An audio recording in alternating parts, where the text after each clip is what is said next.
नमो अरिहंताणं नमो सिद्धाणं नमो आयर्याणं नमो वज्रायां नमो लोके सवसावकं मंगलम भगवान वीरो मंगलम गौतमो गण मंगलम कुंद कुंदाद्यो जैन धर्मो सुमंगल सर्वमंगल मांगल्यम सर्वकल्याणकारकम प्रधानां सर्वधर्माणां जैनं जयतु शासनम जैनं जयतु शासनम जैनं जयतु शासनम।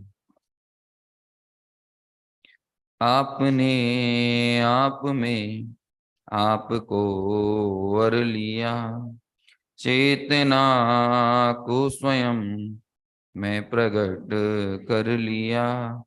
हे विरागी प्रभु, हे महावीर जिन, आपके दर चरण मैं शतत नमन। आपके दर चरण मैं शतत नमन।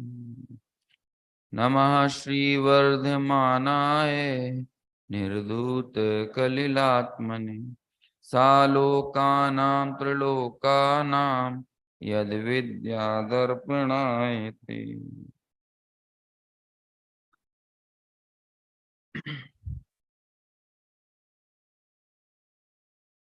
2022 की विदाई और 2023 के स्वागत के दरमियान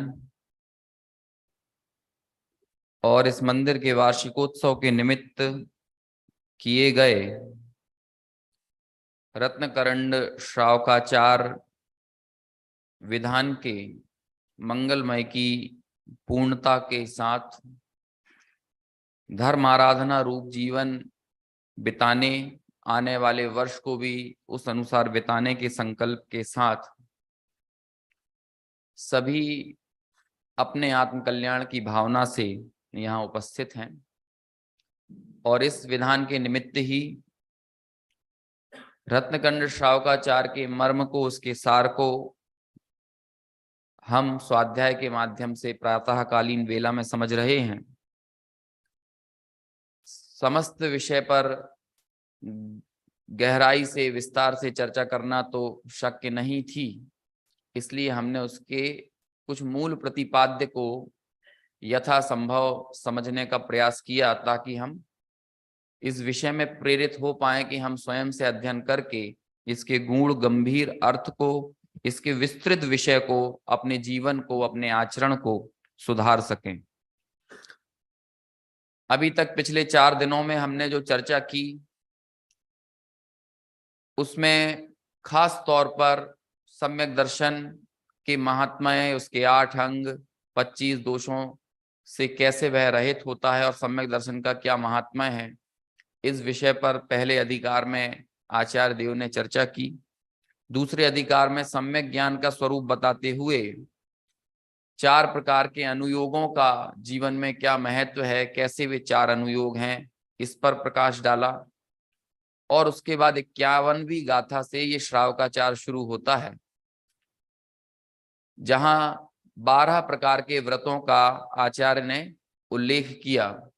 लेकिन पहले 2 अधिकार लिखकर ये बता दिया कि सम्यक दर्शन सम्यक ज्ञान पूर्वक ही चारित्र होता है। कोई भी चारित्र, चाहे वो देश व्रत हो, चाहे वो सकल व्रत हो, चाहे वो अणुव्रत हो, चाहे वो महाव्रत हो, जब ये कह दिया जाए कि इनके जीवन में व्रत हैं, तो वहां पर हमको ये समझ ही लेना है कि यहाँ सम्यक दर्शन सम्यक ज्ञान तो होगा ही है ही। यदि वह नहीं है तो ऐसे व्रत व्रत नाम नहीं पाते, उन्हें बाल व्रत कहा जाता है ना, बाल तप कहा जाता है, बाल संयम कहा जाता है। और ऐसे सम्यक दर्शनादि से रहित यदि कोई मर भी जाए तो उसको बाल मरण कहा जाता है। लेकिन ये बाल व्रतों की, बाल संयम की या बाल मरण की चर्चा यहाँ पर नहीं है। ये तो श्रावक की बात है, और जब श्रावक कहा है तो उसके जीवन में सम्यक दर्शन तो है ही, और यदि नहीं है तो उसका उपक्रम हमको करना ही है। लेकिन सम्यक दर्शन लेने के बाद भी यदि जीवन में अविरति है, असंयम है, वो दूर होना चाहिए। और श्रावक का जीवन कैसा होना चाहिए, इसकी चर्चा यहाँ पर समंत भद्राचार्य ने की है। कैसा उत्साह व्रतों के प्रति, देवगुरु शास्त्र के आराधना के प्रति श्रावक को रहता है, वो सारी चर्चा आई। तो 12 व्रतों में 5 अणुव्रत, जिनमें अहिंसाणुव्रत, सत्याणुव्रत, अचौर्याणुव्रत, ब्रह्मचर्याणुव्रत अथवा स्वादार संतोष व्रत और परिग्रह परिमाण व्रत, ऐसे 5 अणुव्रत। फिर उन अणुव्रतों के साथ ही जिसे कई ग्रंथों में 6वां अणुव्रत कहा है, वो है रात्रि भोजन त्याग, तो उसकी चर्चा भी आचार्य ने की। तत्पश्चात 67वीं गाथा से गुण व्रत की चर्चा शुरू की। गुण व्रत जिसके हमने स्वरूप समझा कि जो अणुव्रतों में गुणाकार वृद्धि कर दें, जो अणुव्रतों को बढ़ा दें, तो ऐसे गुणव्रत होते हैं। और उन गुण व्रतों में 3 गुण व्रतों का यहाँ उल्लेख किया, जिनमें पहला दिग्व्रत, दूसरा अनर्थ दंड व्रत, तीसरा क्या कहते हैं वैयावृत्ति, नहीं वैयावृत्ति तो उसमें है, दिग्व्रत नहीं, इधर के नाम लेना है, दिग्व्रत, देशव्रत उसमें है, इसमें कौन सा लिया है, दिग्व्रत, अनर्थ दंड व्रत। अरे भाई अभी पढ़ के आए हैं अपन।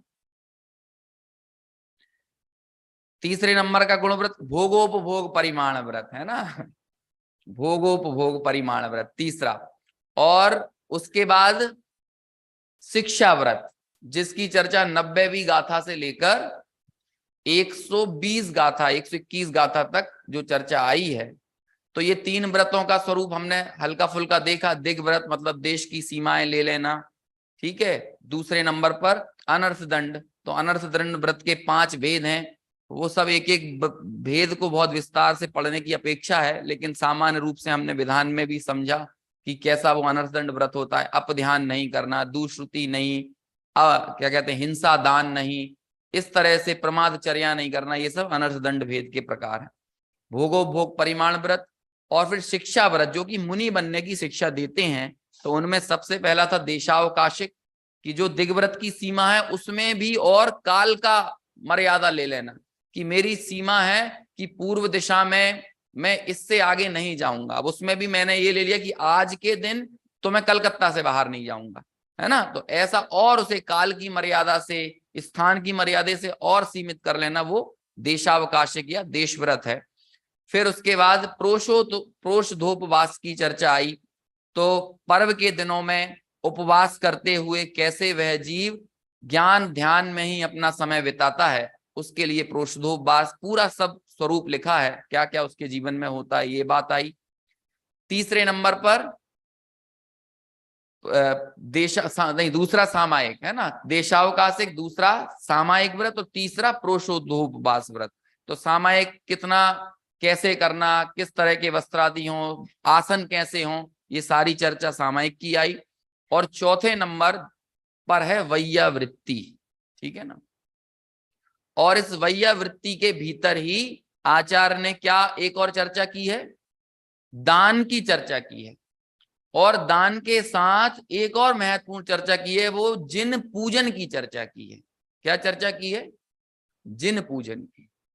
अभी यदि किसी को ये लगता हो कि जिनेंद्र भगवान की पूजन वो कैसी है, वो तो क्रियाकांड है ना, उसमें कोई धर्म नहीं है, लेकिन बात तो सही है कि धर्म नहीं है ना, लेकिन जिस टोन के साथ आप ये बोल रहे हो तो वो टोन आपकी प्रमादचर्या को बताती है, आपके स्वभाव में जाने को नहीं बताती है। 149वें नंबर की गाथा है समय सार की, जहां पर जीव पाप भी को, पुण्य को भी पाप में कब डालता है, तो वहां पर एक शब्द आया है सहावरदा। कौन सा शब्द आया है? सहावरदा। सहाव यानी स्वभाव और रदा यानी रतः। जो स्वभाव में रत है उसके लिए पुण्य और पाप दोनों कैसे हैं? एक जैसे हैं। लेकिन उस पुण्य भूमिका अनुसार उस पुण्य क्रिया में, जो हमने कल बात देखी भी थी ना, कि जब तक प्रशस्त राग रूप प्रवर्तन, जब तक ज्ञाता दृष्टा रूप प्रवर्तन ना हो तब तक प्रशस्त राग रूप प्रवर्तन करे। लेकिन अब ये प्रशस्त राग रूप प्रवर्तन व्यवहाराभास कब नहीं कहलाएगा, तो उसके लिए लिखा कि लेकिन श्रद्धान तो ऐसा रखे, परेशानी उसे करने में नहीं है, परेशानी उसको मुक्ति का कारण मान लेने में है। और आज जो अतिरेक पूजन का, व्रतों का, उसे ये लगता है कि बस यही मुक्ति है, यही धर्म है, यही करने योग्य है, उस क्रिया को उस क्रिया से ज्यादा मान लेना। तो ये क्या हो गया? आपने पढ़ा था ना सम्यक ज्ञान में, अन्यून मनतिरिक्तम, ना कम मानना ना ज्यादा मानना। यदि पूजन को, जिन पूजन जैसी भूमिका अनुसार मानना, वो क्या है? उसको यथा तथ्य रूप से मानना है। लेकिन जिन पूजन को कोई मुक्ति का कारण मान ले, जिन पूजन को कोई क्या कहते हैं स्वसंवेदन का कारण, धर्म का कारण मान ले, तो ऐसा नहीं है। हमारी ये चर्चा आई थी कि ये सब प्रेरक निमित्त हैं, प्रेरणा देने वाले हैं, इनसे हमें उस मार्ग में आगे बढ़ने की प्रेरणा मिलती है। जैसे जिस बच्चे को यदि क्रिकेट पसंद हो, है ना, तो अब वो क्या नहीं करता है, वो सचिन तेंदुलकर, विराट कोहली, इनके फोटो लाके अपने कमरे में टांगेगा, बार बार उनको देखेगा, बार बार उनसे प्रेरित होगा, तो है ना, जो उसका कोच है क्रिकेट का सिखाने वाला, उसकी बात ध्यान से सुनेगा, उसके पैर पड़ेगा, उसकी यथा योग्य विनय करेगा कि नहीं? जो क्रिकेट से संबंधित न्यूज आती है न्यूज़पेपर में, मैगजीन में, या जो क्रिकेट की बारीकियां सिखाने वाली किताबें हैं उनको पढ़ेगा। जब क्रिकेट खेलने जाएगा तो क्रिकेट खेलते समय भूखा रहेगा, प्यासा रहेगा, है ना, उसे कुछ होश नहीं रहेगा कि मैंने खाया है कि नहीं पिया। आपके बच्चे करते होंगे ना ये सारी चीजें, तो ऐसा भूखा प्यासा रहेगा। फिर गर्मी लगेगी, गिर जाएगा, पैर छुल जाएंगे, लेकिन उस स्थिति में भी जब तक उसका मैच खत्म नहीं होगा तब तक वो खेलेगा। फिर जब टीम की कॉन्ट्री करने की बात आएगी कि थोड़ा सा पैसा इकट्ठा करो, हमको नई किट खरीदना है, नया बैट खरीदना है, बॉल खरीदना है ना, तो उस कॉन्ट्री करने में पैसे भी देगा, सब देगा कि नहीं? जैसे जिसकी रुचि होगी उसने सब किया कि नहीं? तो देखो उसने सब चीजें 6 आवश्यक का पालन किया या नहीं किया। यहाँ देव पूजा करी, मतलब उसके जो देव हैं, है ना, विराट कोहली और सचिन तेंदुलकर, उन जैसे बनने के लिए फोटो टांग रहा है, उनको देख रहा है, उसके प्रति वैसा भाव जगेगा कि नहीं? गुरु की बात ध्यान से सुनी, उनकी विनय करी, गुरु की उपासना की क्या नहीं? जो किताबें पढ़ी, पेपर पढ़ा, तो ये सब स्वाध्याय किया कि नहीं क्रिकेट से संबंधित चीजों को? भूख प्यास गर्मी सर्दी सह के भी क्रिकेट खेला, संयम किया कि नहीं? लग गई, चोट लग गई, खून निकल आया, दर्द होने लगा, तब भी खेलना जारी रखा, तब किया कि नहीं? और पैसे देके कॉन्ट्री करके दान दिया कि नहीं? जिसे जिस चीज का बहुमान हो वो उस चीज के कार्यों में प्रवृत्ति बगैर रहता नहीं है। ऐसे ही जिसे अपने शुद्धात्मा का बहुमान है, वो शुद्धात्मा की प्राप्ति करने वाले ऐसे अरहंतों के प्रति बहुमान से ना भर जाए, उनकी भक्ति में ना डूब जाए, ऐसा कैसे हो सकता है? जो शुद्धात्मा तक ले जाने वाले जिन गुरु हैं, स्वसंवेदन की सीख देने वाले गुरु हैं, ऐसे उन गुरुओं की शरण में रहकर उनकी भक्ति वंदना करके अपने आप को कृतकृत्य ना माने, ऐसा कैसे हो सकता है? ऐसे वो जीवों को आत्मा तक ले जाने वाले इन शास्त्रों का अभ्यास करके, आगम का अभ्यास करके, स्वाध्याय करके स्वाध्याय की रुचि ना हो, ऐसा कैसे हो सकता है? उस आत्मा तक ले जाने की बात जहां चल रही हो, उस आत्मा तक ले जाने के लिए जो बाड़ बनाना है, जो अनुशासन है, जो संयम है, उसका उसके जीवन में निर्वाह ना हो, जिससे उसकी चित्त की चंचलता ना रोके, ये कैसे हो सकता है? समझ में आए? वे भूख प्यास सर्दी गर्मी को छोड़कर भी ज्ञान ध्यान के प्रति निरत बना रहे, है ना। जैसे अभी सब लोग बैठे हैं कि नहीं, भूख लग रही होगी, लेकिन इसके बावजूद भी आत्मा की आराधना की बात सुनने की प्रेरणा के साथ बैठे हैं कि नहीं? कहते नहीं हम इसलिए नहीं बैठे, वो तो अभी शुरू ही नहीं हुआ है भोजनालय इसलिए बैठे हैं। अभी यदि आप इसलिए जबरदस्ती बैठे रहोगे तो वो अकाम निर्जरा होगी, है ना। तो वो आपको हो सकता है भाई भवनित्रक में ले जाए, कुभोग भूमि आदि में ले जाए, लेकिन यदि नियम पूर्वक दृढ़ता के साथ आत्मा के बहुमान के साथ यदि बैठ जाओ तो यही सकाम निर्जरा हो जाएगी। समझ में आया? जो कि वैमानिक आदि देवों के की गति, अभी किसी की देव गति का बंद हो जाए, इस मान के चलो उदय आए, तो कौन सी गति बंद जाएगी? यदि अकाम निर्जरा चल रही होगी तो वो तो आ सकता है। अब क्या करें, अब प्रवचन तो सुनना ही पड़ेगा, है ना। अभी क्या वो तो 12 सवा 12 बजे शुरू होगा, तो अब बैठा है, भूखा तो है लेकिन चलो ठीक है बैठा है, फिर भी शांति से बैठा है ना। थोड़ा विकल्प उठ रहा है लेकिन शांति से बैठा है, तो कौन सी गति बंद जाएगी? भवनवासी, ज्योतिष, है ना, व्यंतर, ये चला जाएगा। और यदि वो बैठे नहीं भाई यही सब महत्वपूर्ण है, आत्मा की बात जहां पर, उसके सामने क्या भूख क्या प्यास, ऐसे नियम के साथ जब तक जिनवाणी की चर्चा होगी तब तक मेरा आहार जल का त्याग है, ऐसे सकाम रूप से तप करने के लिए आगे आएगा तो क्या होगा?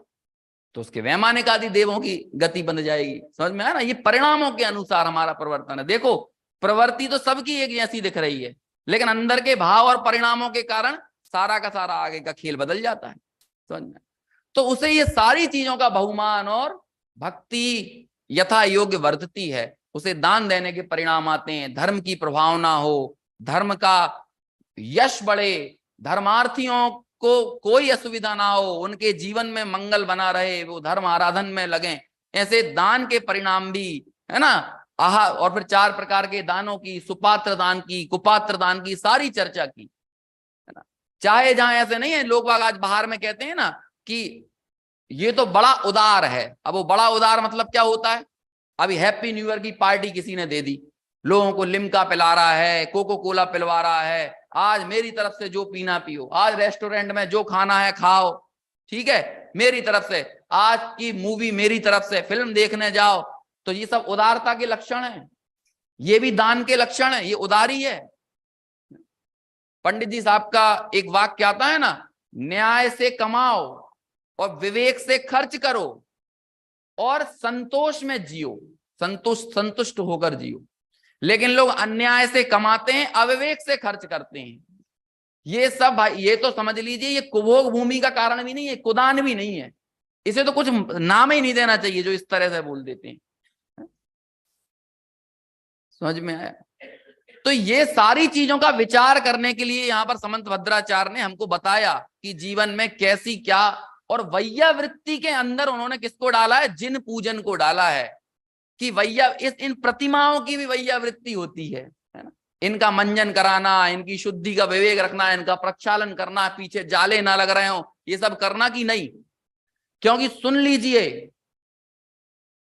तीनों लोकों में यदि जैन धर्म की प्रभावना किसकी के कारण होती है तो वो जिनेंद्र की प्रतिमा के कारण होती है, एकमात्र जिनेंद्र की प्रतिमा के कारण। क्यों? क्योंकि आगम का, शास्त्र का हमेशा सुलभता नहीं है, गुरुओं की हमेशा सुलभता नहीं है, हमेशा गुरु नहीं पाए जाते हैं, हमेशा शास्त्र नहीं पाए जाते हैं, और इनमें भी लोक का भेद पड़ा हुआ है कि ऊर्ध्व लोक में गुरु नहीं होंगे, अधोलोक में गुरु नहीं होंगे। समझ में आया? लेकिन जिनेंद्र भगवान की प्रतिमा कहां नहीं है बताइए? अधोलोक में भी है, ऊर्ध्व लोक में भी है, मध्य लोक में भी है। ऊर्ध्व लोक में है मतलब ऊर्ध्व लोक मतलब ऊंचाइयों पर भी है और नीचाइयों में भी है ना। समझ में आया? अभी उर्दू लोग से आप वो अभिप्राय मत निकाल लेना, लेकिन सूर्य चंद्रमा इत्यादि में है ना, मतलब क्या ना, हमारे आसपास मध्य में भी है, ऊपर भी है और नीचे भी है, और तीनों लोकों में एकमात्र किसके माध्यम से जैन धर्म हमेशा प्रवर्तता है, जिन शासन किसके कारण प्रवर्तता है? जिन प्रतिमा के कारण। आज हमको जो जिन प्रतिमा मिली है उसकी वैयावृत्ति का, उसकी पूजन का, उसकी बहुमान का, उसकी गरिमा का ध्यान ना रहे, ऐसा कैसे हो सकता है? ये आत्मार्थी का लक्षण है। आत्मार्थी को जिन धर्म, उसके प्रभावना नाम का एक अंग होता है, तो उसको जिन शासन की प्रभावना का भाव नहीं आएगा। तो ये सारी चीजों की यहां पर चर्चाएं की हैं। मैंने कल भी कहा था, आधा अधूरा जैन धर्म जिन शासन नहीं पाला जाता है। दो, एक चीज और जो मैं आपको बता देना चाहता हूं कि कई लोग समंत, मैंने कहा था ना एक दिन कि समंत भद्राचार्य पर प्रश्न खड़े किए गए हैं कि ये वो समंत भद्र नहीं है ना? क्यों? क्योंकि इन्होंने तो बहुत क्रियाकांड की चर्चा की है, इन्होंने पता नहीं कैसी कैसी बातें की है, ये तो अप्सराओं की परिषद में पैदा हो, इंद्र मरो नरेंद्र बनो, ऐसा ऐसा लालच दे रहे हैं, भोगों का लालच दे रहे हैं। अरे लेकिन सोचिए, वो अभ्युदय की बात कर रहे हैं, लेकिन बाद में श्रेयस्कर निश्रेय को बता रहे हैं।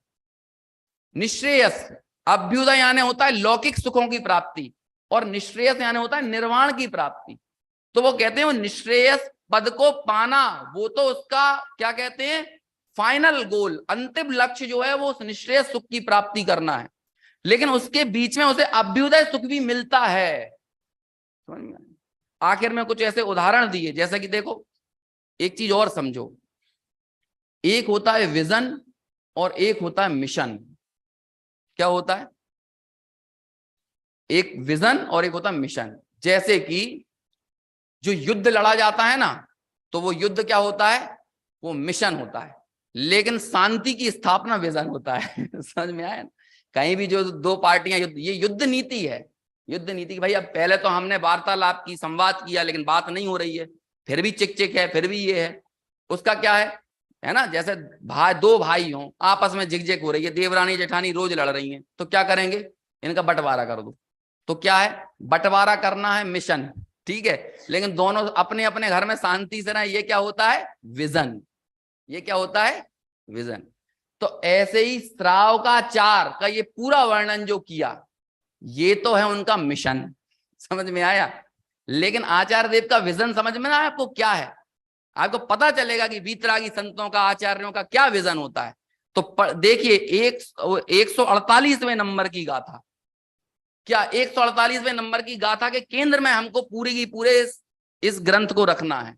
ये विजन है जो आखिर में जाकर इसको सिद्ध कर रहे हैं। मैं पढ़ता हूं यहां से, पाप मरातिर धर्मो बंधुर जीवस्य चेति निश्चिन्वन समयम यदि जानीते श्रेयो ज्ञाता ध्रुवम भवति।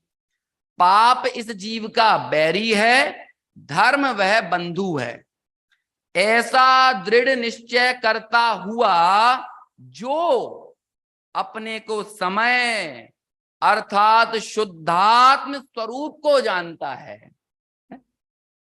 ये तो सारा उपदेश पाप से छुड़ाने का और धर्म मार्ग में लाने के लिए सारा श्रावकाचार का उपदेश दिया, लेकिन मूल में क्या है, जो अपने को शुद्ध आत्म स्वरूप जानता है वही अपने आत्म कल्याण को जानने वाला है।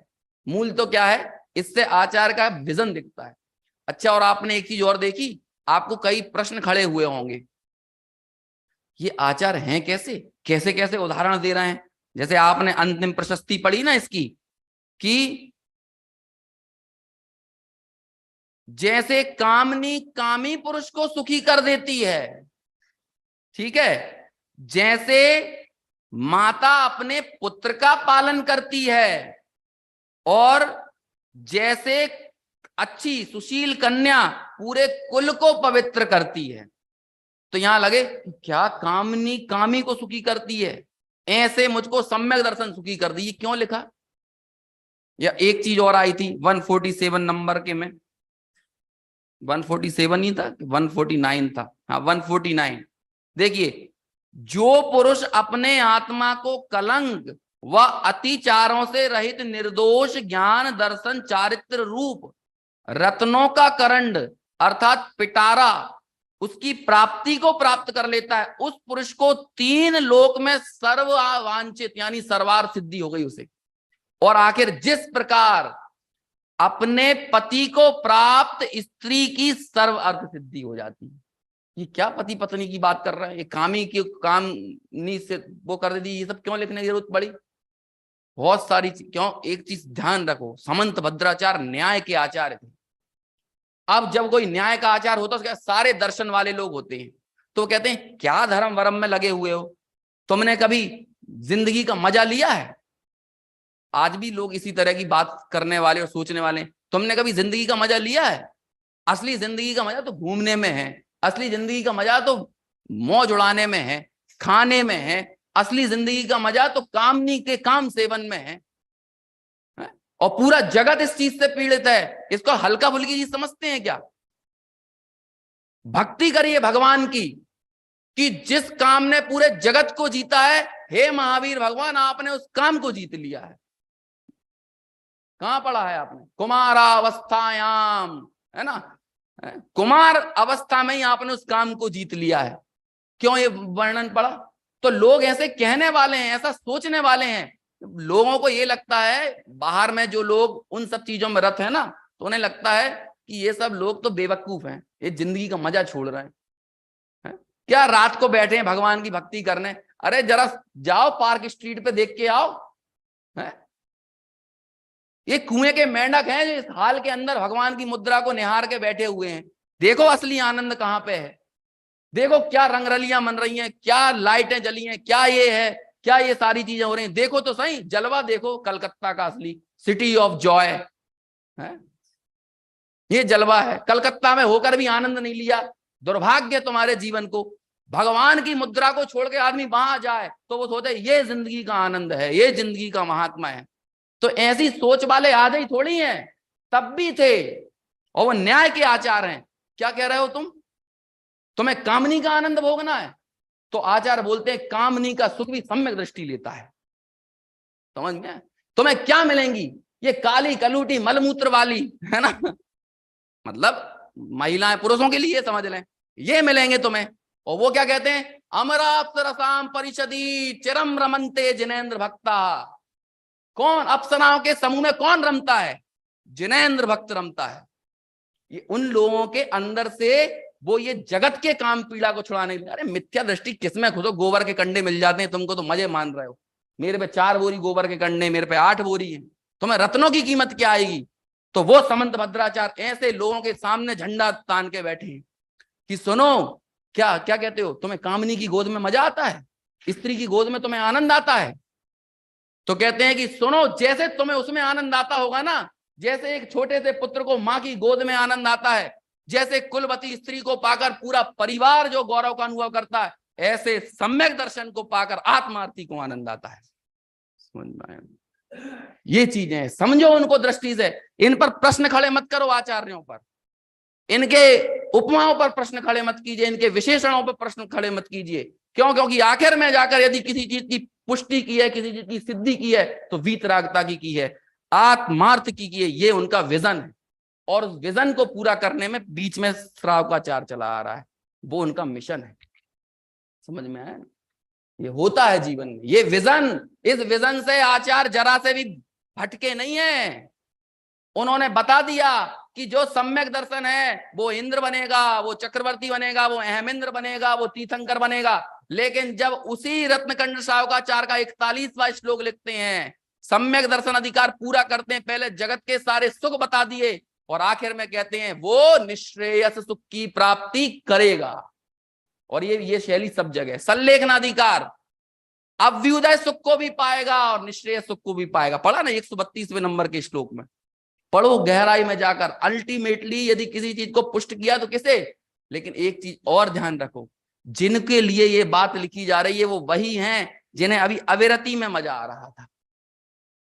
ये मुनियों के लिए लिखी गई बात है। ये किनके लिए है? जिन्हें असंयम में आनंद आ रहा था। तो उन्हें बता रहे हैं कि तुम्हें खाने में मजा आता है? क्या खा लेते हो तुम? है क्या खाते हो? 3-4 घंटे बाद फिर भूखे हो जाते हो। क्या भोग करते हो तुम? चंद मिनटों सेकंड्स के भोग में प्रवर्तने के बाद वापस में फिर क्षोभ में चले जाते हो, दुखी हो जाते हो। क्या तुम्हें मिल जाता है ये सारी चीजों से? असली भोग भी यदि कोई करता है तो कौन करता है? सम्यक दृष्टि करता है। और ये समझ लीजिए, कर्णानुयोग से सिद्ध है ये बात। पुण्य को सुरक्षा सिर्फ आत्मानुभूति दे सकती है, नहीं तो 15 कोड़ा कोड़ी सागरोपम का साता वेदनीय मांदा हो तो वो असाता वेदनीय में संक्रमित हो जाता है। आपने कर लो पुण्य बंद, खूब पुण्य बंद कर लो, लेकिन यदि आत्मानुभूति नहीं है तो क्या होगा? वो सारा संक्रमित हो जाएगा। तो ऐसे सब लोगों का, तुम्हें पुण्य में मजा आ रहा है, पुण्य में आनंद आ रहा है ना, तो आओ आत्मानुभूति करो, स्वभाव का लक्ष्य लो। ये उनका विजन है। समयो यो जानाति, जो शुद्धात्मा को जानता है, जो समय को जानता है। और ऐसे ही बड़े विस्तार के साथ बड़े पूरे 12 व्रतों की चर्चा करने के बाद सल्लेखना की चर्चा की। मतलब अब तुमको मरना हम सिखाते हैं, तो तुम जीना तो छोड़ो, तुम मरना भी नहीं जानते। समझ में आया? पहले चीज तो अपने मृत्यु के डर को दूर कर दो, है ना। जिसे आज यदि मृत्यु कोई बहुत बड़ी भारी घटना लगती है, वो अभी बड़ा ही नहीं हुआ है। जिसे बहुत बड़ी भारी, मैं तो कई बार सोचता हूँ, मेरे पास ऐसे आती न्यूज में आती रहती हैं खबरें, इतने लोग चले गए, उतने लोग चले गए, ऐसा हो गया। तो एक ऐसा खेद तो वर्तता है कि देखो एक जीवन ऐसे ही चला गया, एक ऐसे ही चला। लेकिन मुझे कभी भी इस चीज का विकल्प नहीं आता है, ये अब उसके बच्चे का क्या होगा, अब उसकी पत्नी का क्या होगा, अब इनका, इसका कोई विकल्प नहीं आता। क्यों? क्योंकि इसकी ज्यादा चिंता मत करो, 15 दिन बाद उसकी पत्नी ये चिंता नहीं करने वाली है। तुम्हें चिंता उनके बच्चे ही चिंता करने वाले नहीं है, कोई नहीं है ना। The show go must go on, उनका शो चलता रहेगा, उनके लिए कोई मायने रखने वाले, इसमें कोई दम नहीं है। तो ये लगता है कि यदि कोई मान के चलो 35 में मर गया, यदि वो मिथ्यात्व सहित मरा और वो जी जाता तो क्या करता? कुछ नहीं, वो जीता तो भी अपने इस मिथ्यात्व को ही पुष्ट करता। और यदि सम्यक तो सहित गया या शुद्धात्म भावना के साथ गया, सम्यक सन्मुख होकर गया, तो भी कोई अफसोस नहीं है। उसने अपने जीवन में करने योग्य कार्य तो कर ही लिया, या उस कार्य की शुरुआत तो यहां कर ही ली। अफसोस किसके लिए करना? अपने लिए लगता है कि आज यदि हम मान के चलो, हम ये दवाइयों को खा के या जो भी करके, मतलब जिसे समाधि नहीं लेना है, समाधि की भावना से जो विरहित परिणाम है, वो अपने जीवन को लंबा करके क्या करेगा? यदि जीवन भर भोग भोगे हैं तो बचे हुए जीवन में भी क्या करेगा? वो भोगों में ही आसक्त रहेगा। और बाप इसे तो इस बात का भरोसा है ना कि निज आयु 6 से मरण हो, ये बात जिनवर ने कही। तो फिर वो अन्यत्र और किस चीज के बारे में विचार करेगा?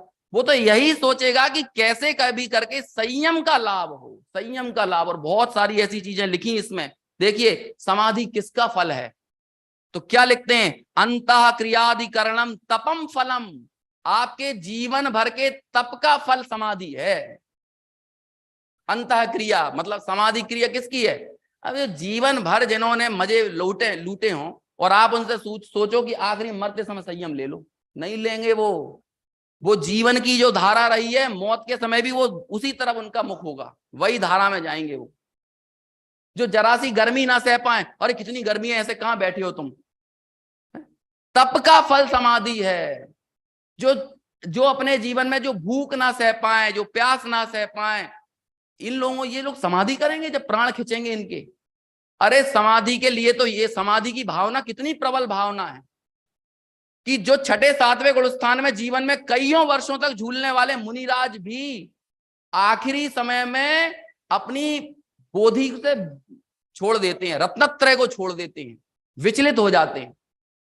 आचार्य कुंद जैसे समर्थ मुनि ने भावना भाई, उनके 10 भक्ति ग्रंथ के भीतर, बोहिलाहम, है ना, सुगई गमनम समाहि मरणम चा, बोधि लाभ हो, सुगति गमन हो, समाधि मरण हो, वो भी ये कह रहे हैं।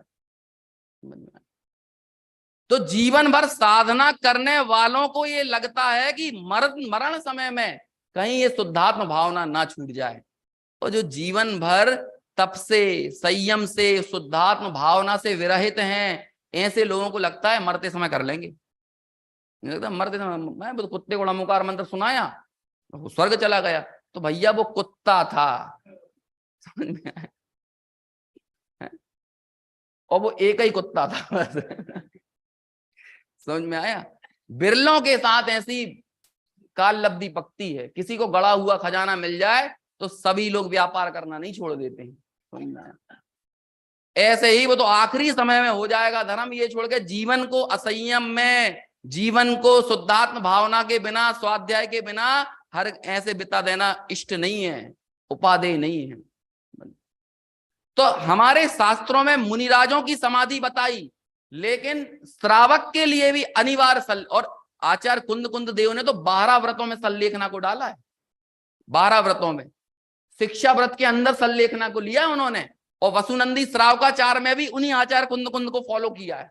लेकिन यहां पर 12 व्रतों में नहीं लिखा, लेकिन 12 व्रतों में जो अलग अलग सेपरेट अधिकार का जितना वर्णन किया, जैसे पूरा शिक्षा व्रत अधिकार और अकेली सल्लेखना की चर्चा, वो 4 व्रत एक तरफ और अकेली सल्लेखना की चर्चा एक तरफ। इस काल में पहली बार श्रावकों के लिए विस्तृत सल्लेखना की बात भी यदि किसी ने बताई तो किसने कही है? समंत भद्राचार्य ने बताई।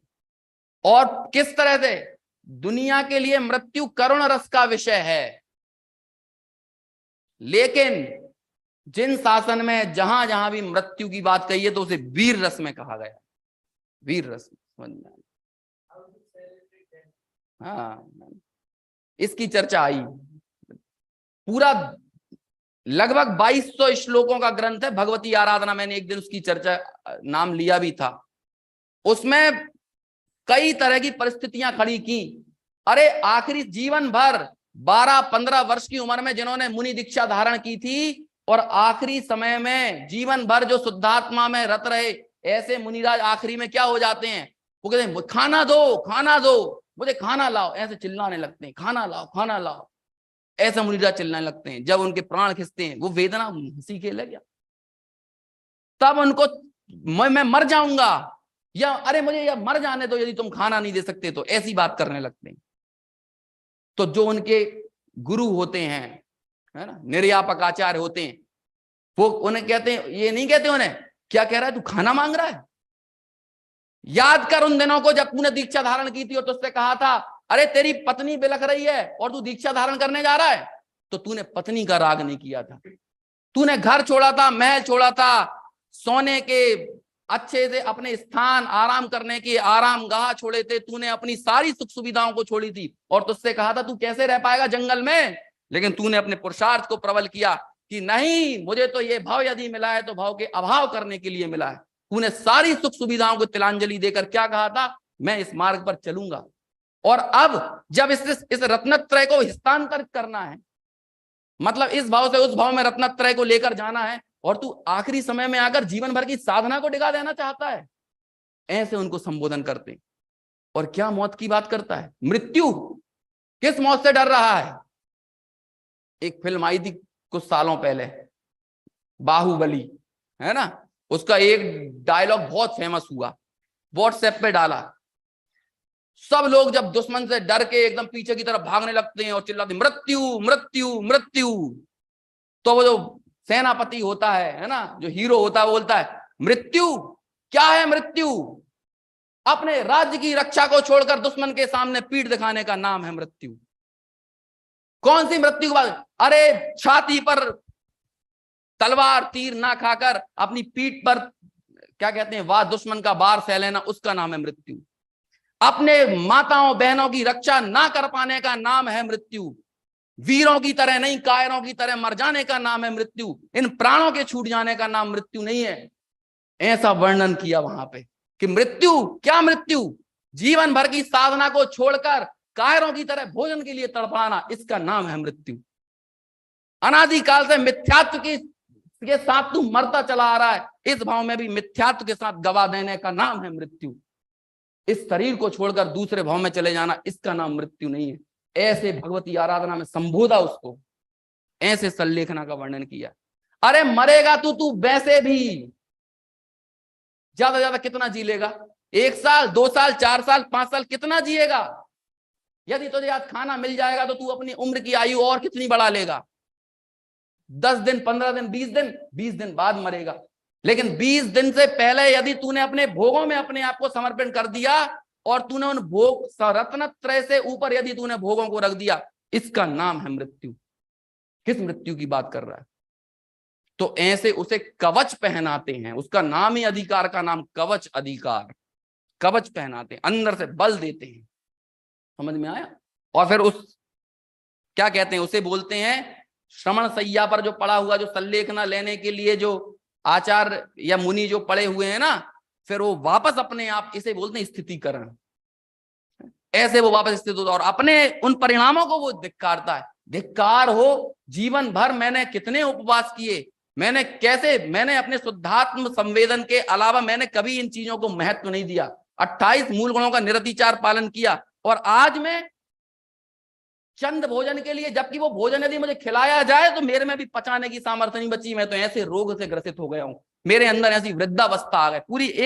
पूरी सीरीज सीक्वेंस बताया, पूरी क्रोनोलॉजी है सल्लेखना की इन श्लोकों के अंदर। मैं तो वो पूरी चर्चा नहीं कर पा रहा हूं आपसे।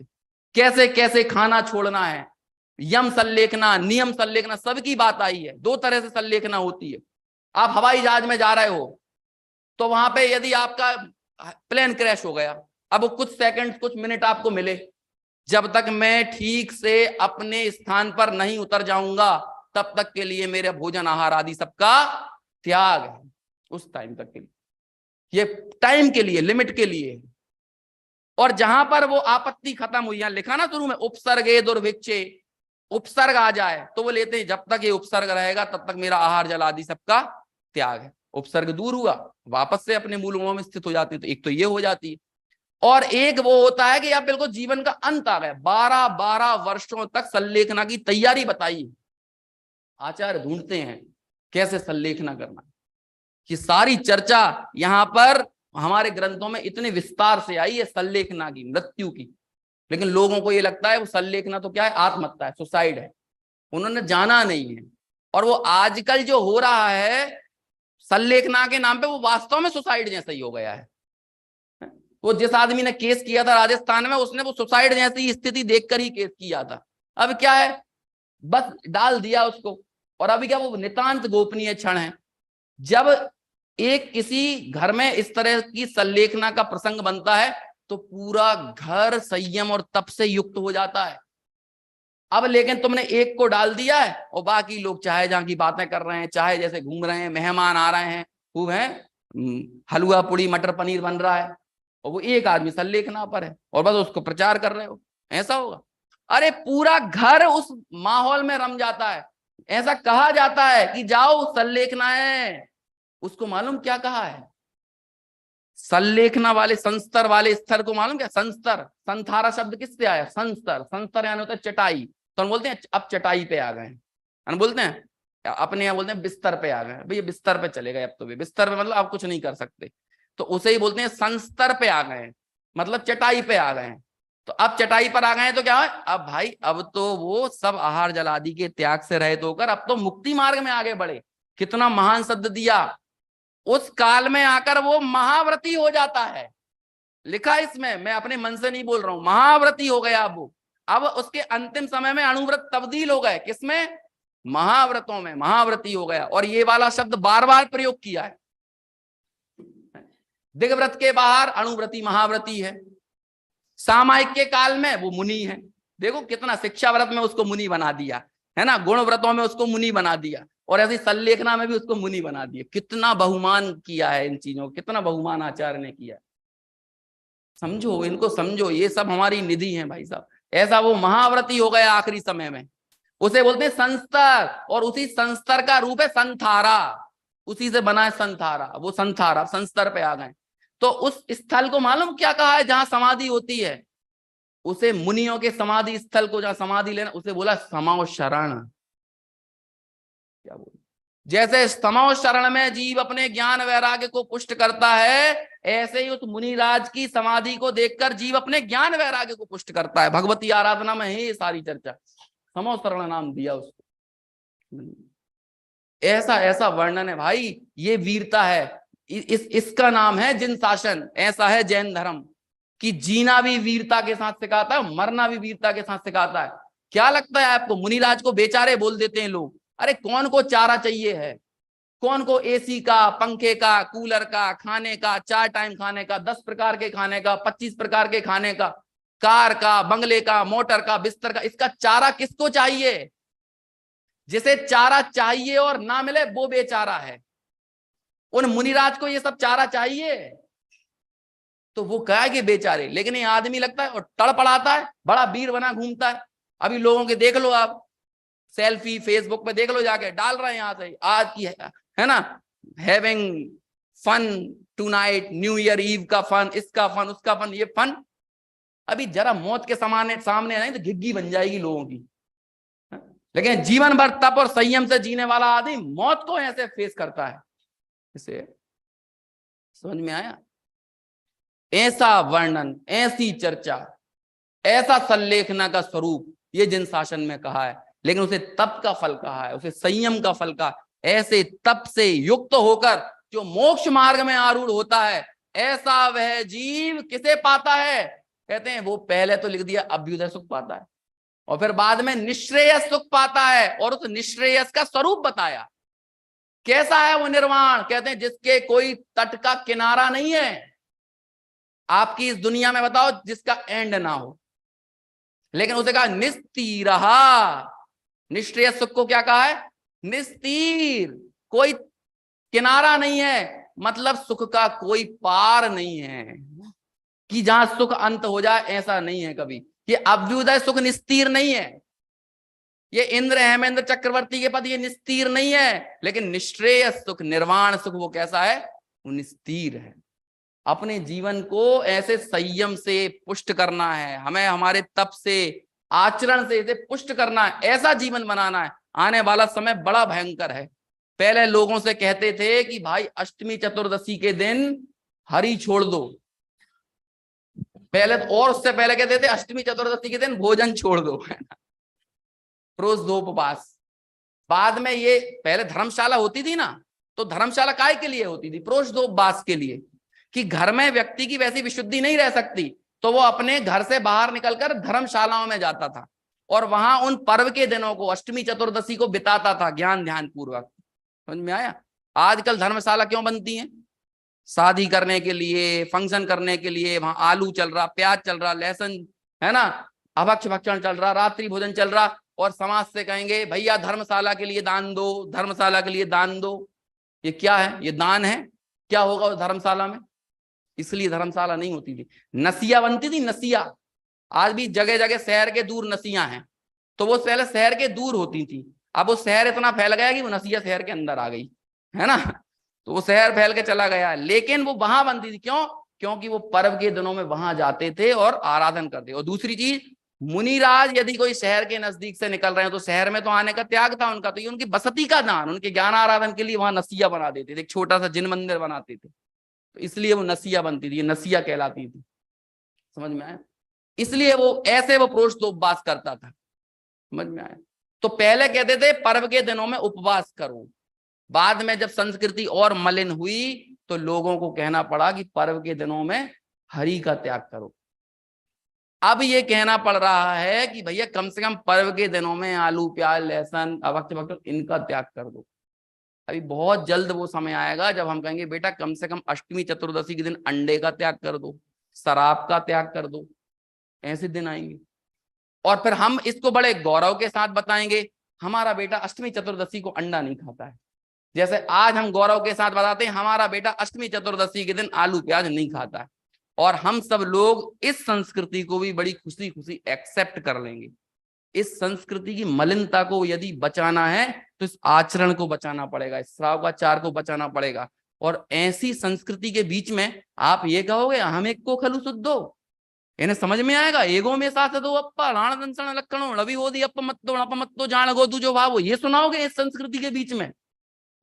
आज हमने बड़ी चतुराई के साथ अभक्ष भक्षण को अपनी संस्कृति में एक्सेप्ट कर लिया है, आने वाले समय में इतनी चतुराई के साथ उसे भी एक्सेप्ट करेंगे, और इस एक्सेप्टेंस के साथ हम हमारा एक कंफर्ट जोन तैयार करेंगे, और उस कंफर्ट जोन के बीच में हम एक को खलु शुद्धो सुनेंगे। बाबूजी युगल जी एक बार देवलाली में थे, छठवीं गाथा के ऊपर प्रवचन करना था, और उनका पूरा प्रवचन कोई ऐसा प्रसंग निकला या कोई चीज उन्होंने देखी कि उस पूरा का पूरा 1 घंटे का प्रवचन उन्होंने अभक्ष भक्षण के त्याग के ऊपर पूरा केंद्रित कर दिया।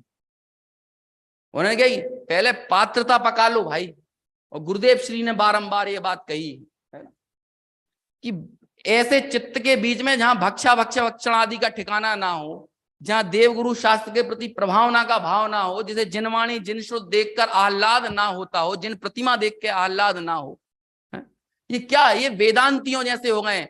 और सुनिए, आगम के बिना अध्यात्म अनर्थकारी है और अध्यात्म के बिना आगम अकार्यकारी है।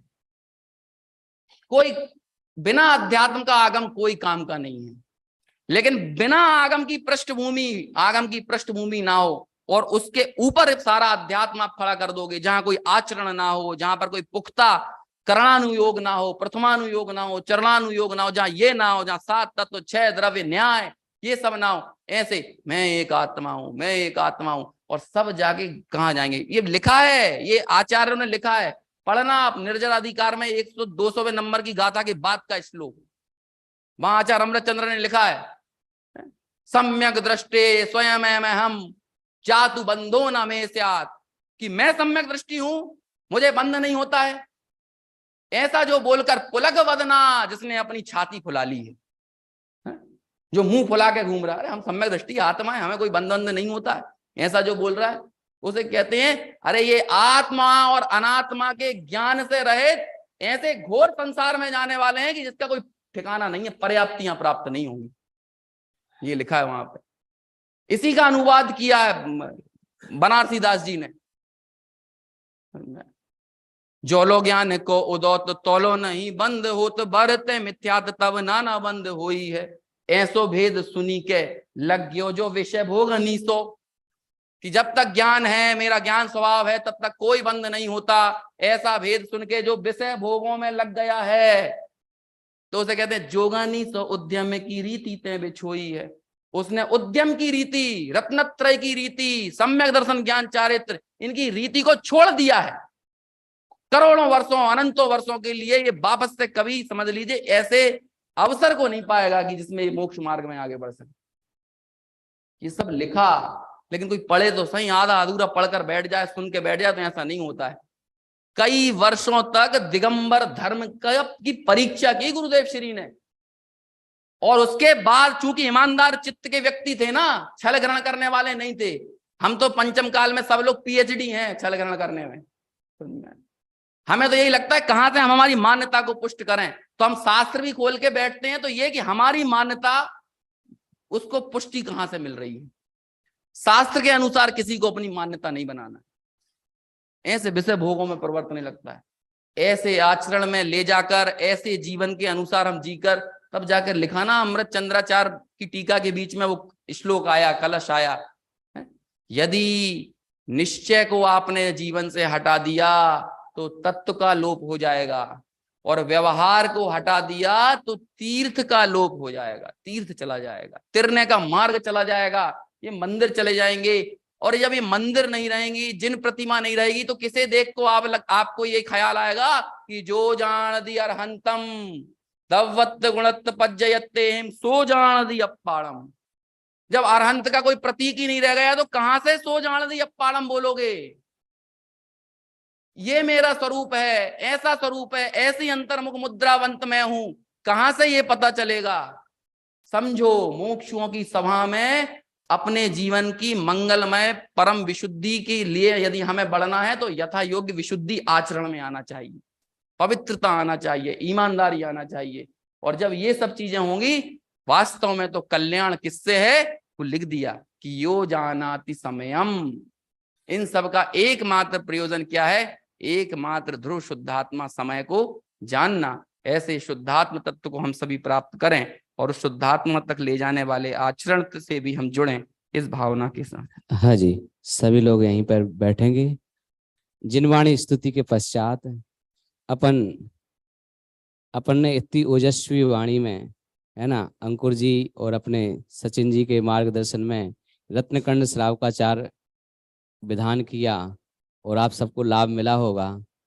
इसलिए उनका जिनवाणी स्तुति के पश्चात जिनवाणी का बहुमान है ना, जिनवाणी का बहुमान नहीं करना उसका नाम मृत्यु है।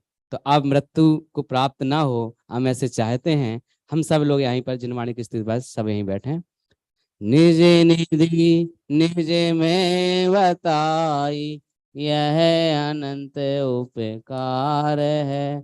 इसके लिए जिन वाणी माँ को वंदना है, वंदना सतवार है।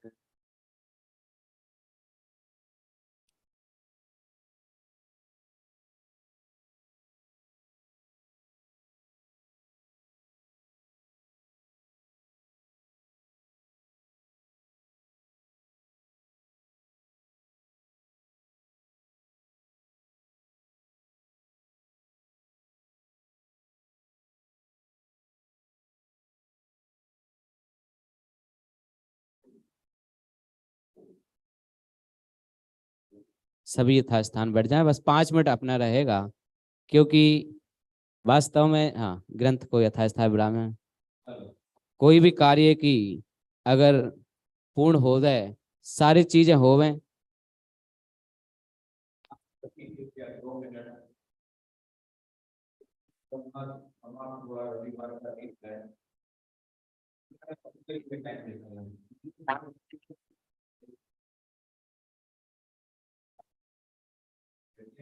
मैं सर्वप्रथम समय की दुनियादार के हमारे जीवन के दृष्टि विज्ञान है, इस बार हमने उसे अंतर करना व्यक्तियां यहाँ पर जितने भी दृष्टि हैं, और हमारे जो भी आदरणीय हमारे यहाँ सुशील रावतिया साहब यहाँ पर पधारे, समिति सौवर्णी साहब, सुरेश जी ठाकुर साहब यहाँ पर, और खास करके मैं विशेष अनुरोध करूंगा हमारे महायुवा साथी बताने वाले जितने भी हमारे युवा साथी है, नाम लेने की अपने घर से आ रहे हो, हम बोला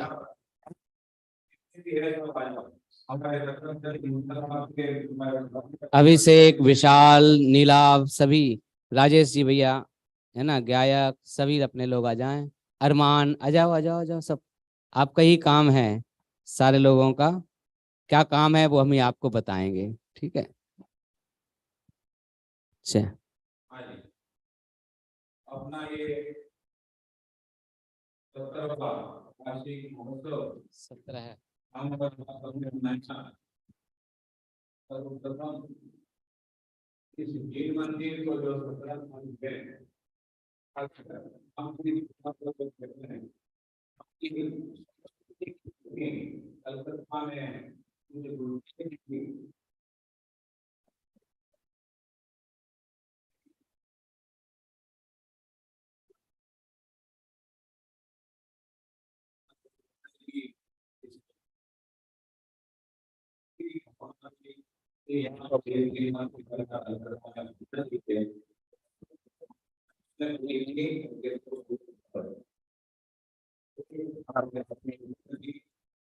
कैसी उम्र में यहाँ पर आए हुए हैं, प्रवचन हो तो शाम को नहीं।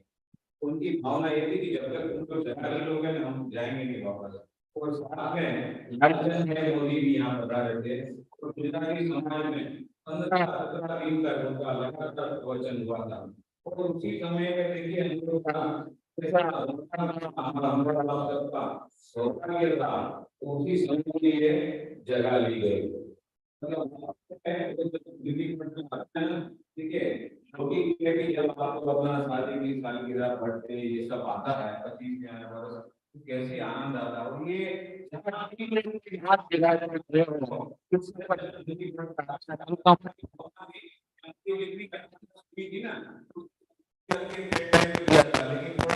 साउंड का प्रॉब्लम हो गया, एक पूरा दिन सीडी हम लोग दिखाएंगे अपना प्रतिष्ठा का एक कार्यक्रम रखेंगे अपने कहीं पर बाहर, जैसे अपने पिकनिक में जाते हैं ना मंदिरों में कहीं, वैसे जाकर वहां पर ये प्रोग्राम रखेंगे। लेकिन खास बात ये बोलना चाह रहा हूँ कि ये जो शिव मंदिर का निर्माण हुआ, तो दोनों विद्वान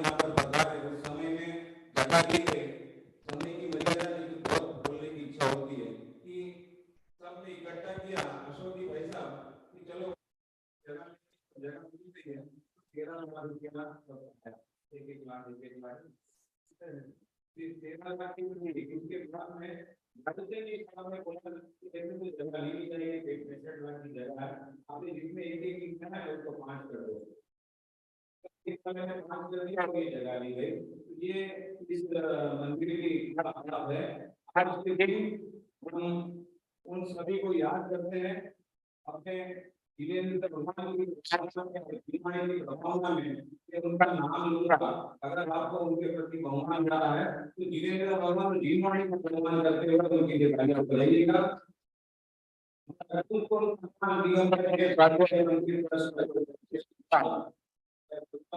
प्रेसिडेंट स्वर्गीय श्री धर्मचंद की पार्टी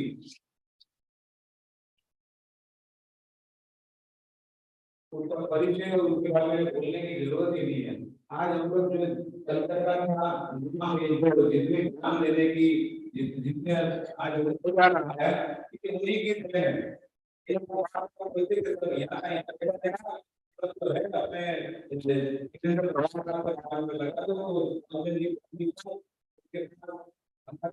सेक्रेटरी रहे और जिन्होंने जिनके मार्गदर्शन में ये जिन मंदिर का रूपरेखा जिनकी ऑफिसों में मीटिंगों में हुआ सर ये चीज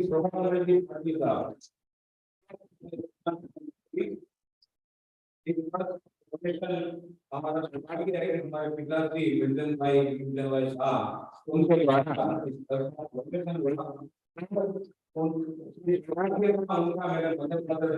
जिन मंदिर की प्रतिष्ठा हुई तो माता पिता का सौभाग्य भी उनको मिला। ये बहुत बड़ी बात है। और उसके बाद में जब प्रतिष्ठा की बात आती है तो हमारे प्रतिष्ठा के सौधर मित्र कौन थे भाई? मैंने कम से कम आपको बोला प्रतिष्ठा का पूरा आरोप भी सौधर में इंद्र का उन्होंने लिया था। तो सौधर में इंद्र के लिए जोरदार तालियां हो जाए। और हमारे उस समय जो प्रमुख थे बालचंद जी के समय में जीतू भाई देसाई उनको हम कैसे भूल सकते थे। एक गजल कीर्ति में से आप उनको भूल सकते नहीं।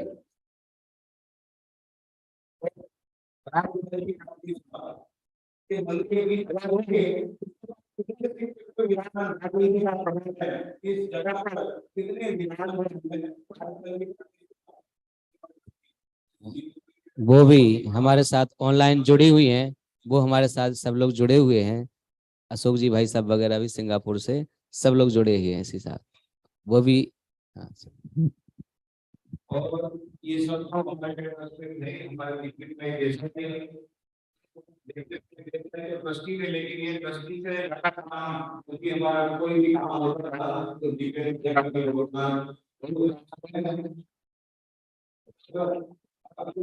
इस मंदिर की हम लोग बोल सकते हैं नींव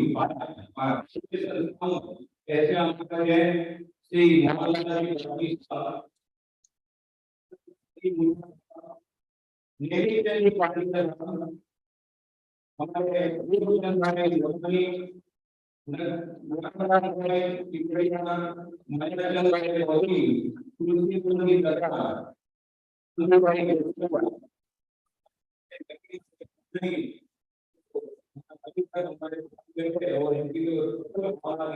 श्री और हमारा युवा साथी आज हमारे बीच में नहीं है तो सबसे बड़ा योगदान उसका भी था। दिलीप भाई संगीत आज उनकी हमें बहुत याद आती है। इस तरह से ये हमारे सारे इसको बोलते हैं मंदिर का फाउंडेशन जिनके कमरों पे हुआ इनके ऊपर काम। और आज महिला मंडल का दिन है तो आप लोग को याद तो आता ही होगा हमारी शोभा भाभी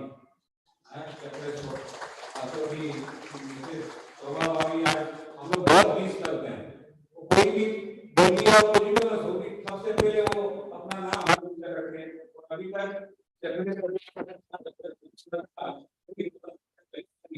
जिसकी नींव रखी है उनके लिए आपको लगे बहुत आई। और अभी अंत में हमारे अरुणा बहन छवि उनकी भी भावना थी इस जीव मंदिर के प्रति। सबसे पहले कोई भी पूजा विधान हो तो सवाल लेके खड़ी हो जाती थी इस मूल में। ये सभी हमारे जो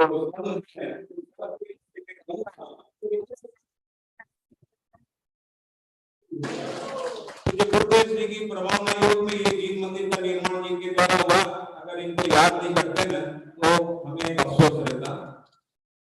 अभी आज का जो हम लोग का कार्यक्रम है वो 17वां साल में हम लोग ने ये रत्नाकरण सावकाचार्य जो विधान किया, मगर आप सबको ये नहीं लग रहा है कि ये रत्नाकरण सावकाचार्य जो हम लोग पंचकर्मात्मक का जो विधान की श्रृंखला है, ये सबसे पहले होना चाहिए था ना?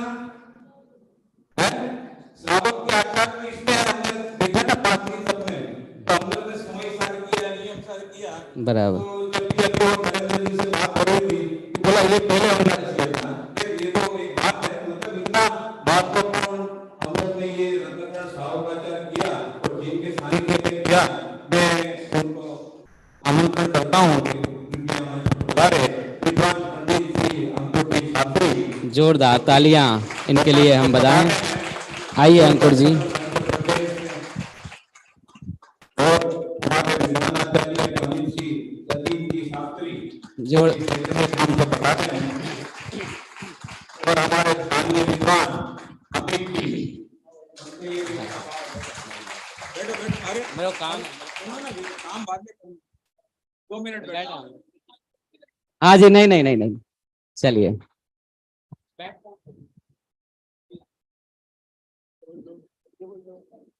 किसी का परिचय ना दो, पंडित जी अंकुर जी शास्त्री अपना रत्नाकरण संध्या में प्रबोधन सारा एक एक साल के अंदर एक साल में जो बच्चे कभी उम्र में है लोग कैसे करेंगे?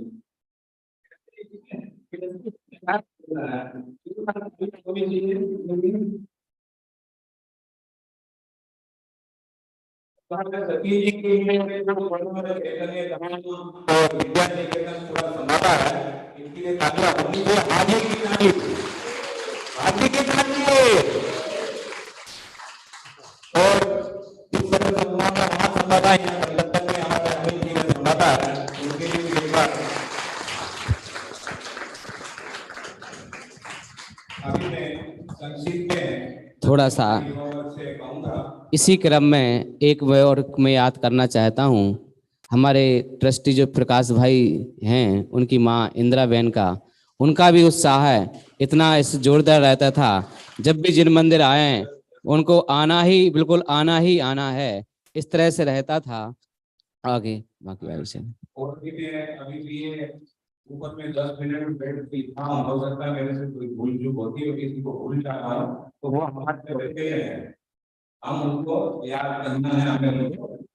अभी मैं तिलक के लिए हमारे श्री राजेश भाई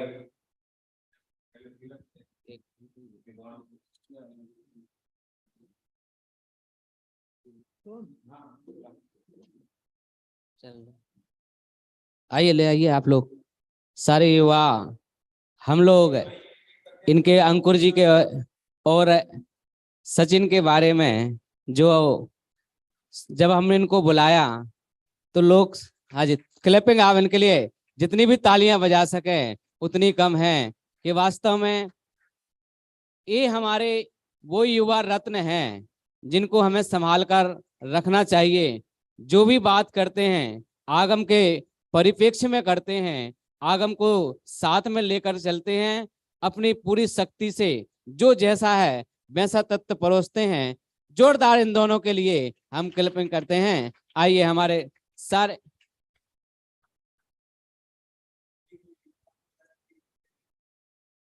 दिख नहीं रहा चिराग, नहीं दिख, चिराग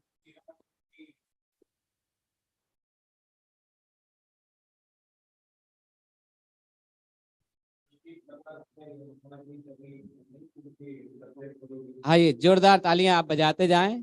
हाँ, तालियों में कंजूसी नहीं करें। आओ भाई अरमान, अरमान आइए, नीलाभ आओ जाओ। हाँ जी नीलेश भाई आ जाइए, आइए आइए सभी लोग आइए, राजेश भैया।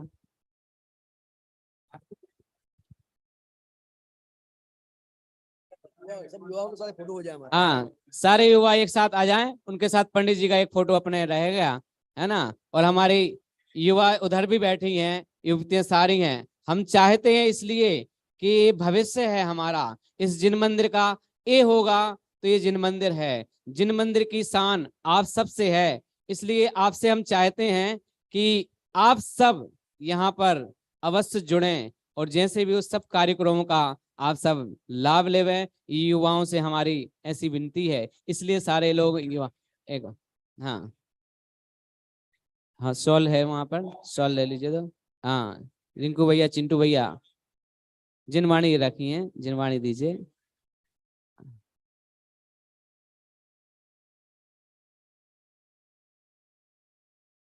आ जाओ, 3-4 दो लोग मिलके, दो लोग मिलके आ जाइए, शॉल उड़ाएंगे। आओ, आ जाओ जितने भी हैं, रुपेश भैया हमारे, ये क्या नाम, सिद्धा, सब आ जाओ भाई। हाँ देखो हमारे मुन्ना भाई साहब के पोते, ये भी करेगा छोटा, ये इसको ही तो संभालने आगे जाके इन सबको ले आओ इनको, ये भी सम्मान के लिए।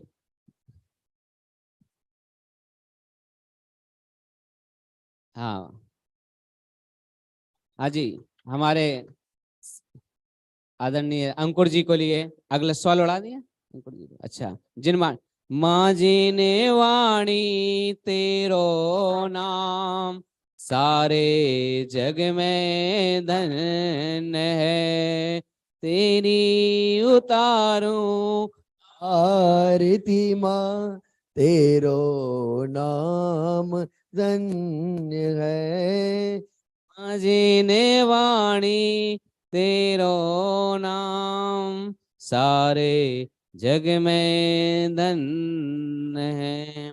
हाँ जी, अगले हमारे और भी युवा विद्वान, हाँ नील, राहुल, हाँ राहुल का तो स्पेशल हमको बोलना है।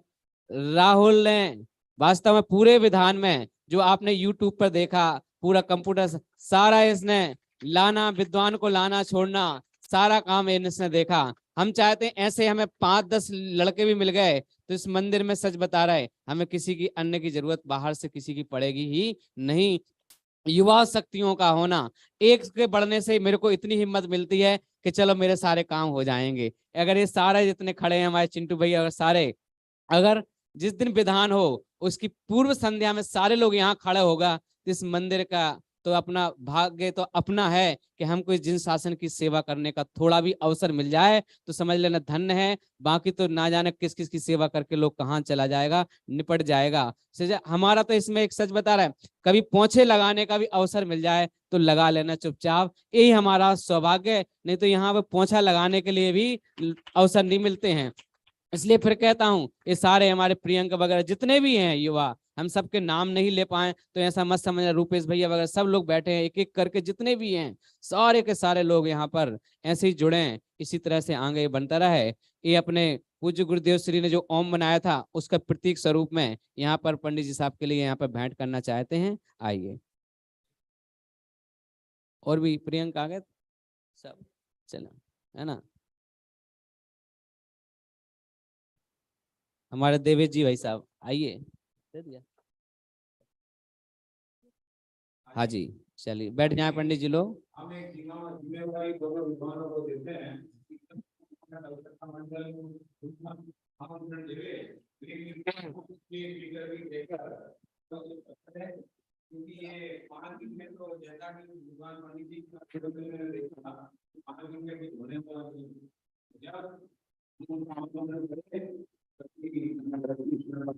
या किसी भी प्रसंग है तो फिर अपनी देगा और हाँ, और मैं तो एक समाज को एक भी संदेश देना चाहता हूँ, युवा विद्वान हैं, नाम नहीं जानते हैं तो आप उनके बारे में कुछ मत सोचिए, आप बुलाइए, आप ही तो उनको निखारेंगे, आपके पास आएंगे, आपके साथ बैठेंगे। अगर हम उनको आमंत्रित नहीं करेंगे, हम ही नहीं बुलाएंगे तो फिर कैसे आगे की पीढ़ी को हम कैसे कहते खड़ा करें, कोई आता नहीं इस लाइन में।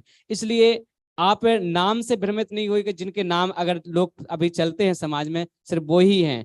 बहुत सारे ऐसे विद्वान हैं जो अपने क्षेत्र में रहकर बहुत उत्कृष्ट कार्य कर रहे हैं और करते रहेंगे। उन्हीं में से 2 अनमोल रत्न हम लेकर आए हैं। ऐसे हमारे रत्नों की भरमार है, ऐसे टोडरमल स्मारक से जितने विद्यार्थी ने अनमोल रत्न वहां पर हैं जिनके हम नाम से परिचित नहीं हैं, लेकिन उनके काम बहुत अपने वहां पर कर रहे हैं। हम उनको भी लेकर आएंगे, इनके भी सानिध्य में रहेंगे। हम सबको अवसर अपने देवे, सारी समाज से, यहाँ कलकत्ता मंडल की नहीं है, हमारी तो पूरी समाज से ऐसा जितने भी मुक्षु मंडल है सारे, वो अपने सबको विद्वानों के हृदय से लगाइए। ये हमें जिनवाणी माँ के लिए हमारे रसास्वादन कराते हैं। ये जिनवाणी माँ का सम्मान है, व्यक्ति विशेष का किसी का सम्मान नहीं है। हाँ।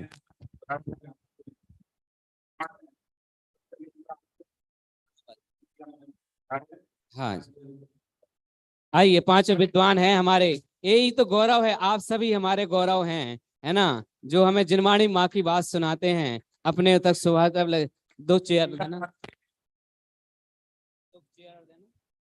बैठे थोड़ा सा और सुनिए। ये सच बताएं, आप को और भी बहुत सारी बातें करने का मन में होता है, क्या करें, सच बता रहे हैं, इस कोलकाता मंडल का ऐसा महान भाग्य है कि यहाँ पर जो कोई भी आता है अपने उसके सारे कार्य होने में अपन भरपूर योगदान करते हैं। ये मंडल का 2 मिनट रुक जाए भाई, हाँ आप बैठो ना, पंडित जी 2 मिनट, कि जो भी है अपना इतना छोटा सा मंडल और बड़े बड़े अपने ऐसे कार्य यहाँ सहज हो जाते हैं। तो मैं ये विचार कर रहा था बाबूजी के मामला क्या है आखिर यहाँ का, कि ऐसा चलता कैसे है, क्योंकि इस पूरा जिन शासन की इतनी प्रभावना सबके एक तो हृदय हैं, और यहाँ पर श्री जिनेंद्र भगवान की पूजन आदि अन्यत्र स्थानों के बजाय बिल्कुल निर्दोष विधि से अपने करते हैं। तो एक तो वो निर्दोष, और यहाँ पूज्य गुरुदेव श्री का प्रतिदिन सीडी प्रवचन चलना, ये हमारे लिए एक सौभाग्य की बात। जहां ये दो कार्य जिनेंद्र भगवान की निर्दोष आराधना और पूज्य गुरुदेव श्री का सीडी प्रवचन चलता रहेगा, उसे मंडल में कभी भी किसी प्रकार की कोई कमी आने वाली नहीं है। यहाँ से सर्वत्र प्रभावना का योग बनेगा। देखो अपने यहाँ से कोई ट्रस्ट नहीं चलता, कोई कुछ नहीं चलता, फिर भी कोलकाता मंडल का एक नाम ऐसा लगता है जैसे बहुत बड़ा ट्रस्ट बहुत बड़ा कार्य करता है, और वास्तव में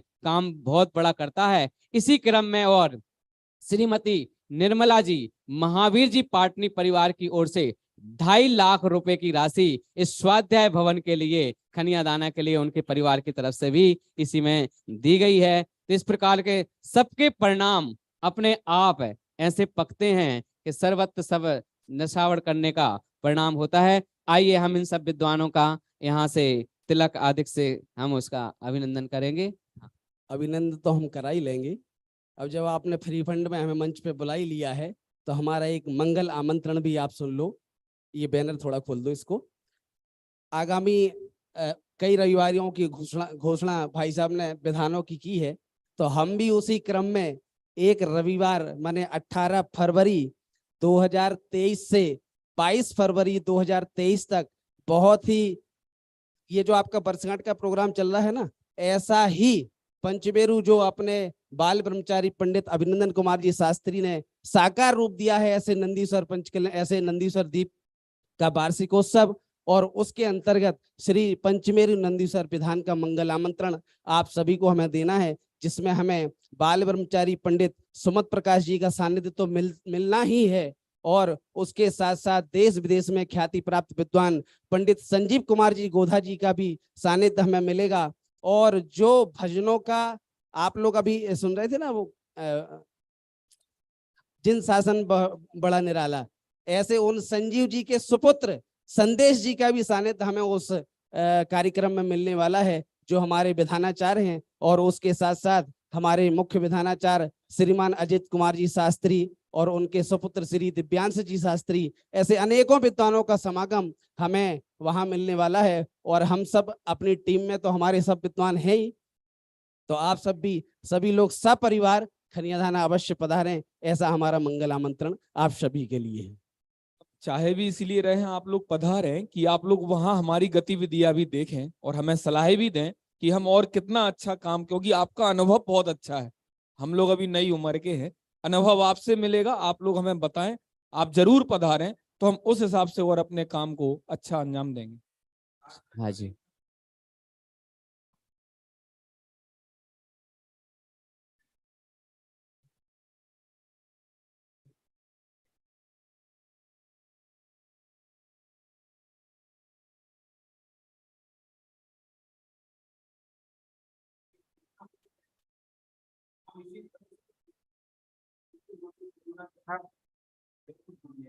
हाँ, 1 मिनट, इनका चंदन तिलक पंडित जियों का हम तिलक के साथ सम्मान और माला के साथ श्रीफल भेंट करेंगे हमारे सभी विद्वानों के लिए।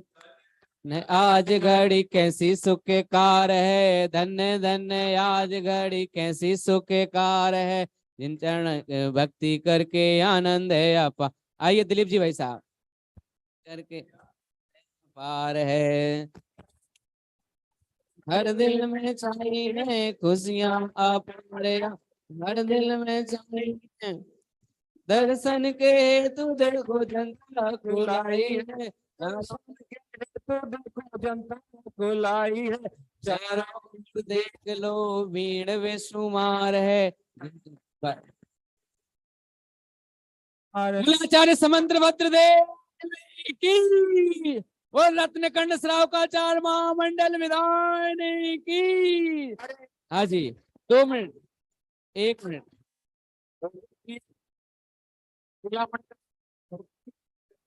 हाँ, सारे युवा आएंगे हमारे विद्वान के साथ। यहाँ पर लोग एक स्टेज फोटो होगी, सारे युवा हमारे हैं जितने भी हैं, चाहे जिससे रहे वहां सभी लोग बैठे हैं, सभी लोग भोजन करके अवश्य जाएं। शाम का कार्यक्रम यथावत है, आपको शाम को भी पुनः यहाँ पर पहुंचना है। महिला मंडल को पुनः पुनः एक बार धन्यवाद उन सब के लिए इन्होंने किया। हाँ, और खनियादाना में 80G सर्टिफिकेट है, जिस किसी को अगर को दान देना हो तो 80G का भी सर्टिफिकेट वहां पर है, तो आप उसमें आय में भी छूट प्राप्त कर सकते हैं, इसलिए आपके लिए कोई दिक्कत नहीं आएगी। आइए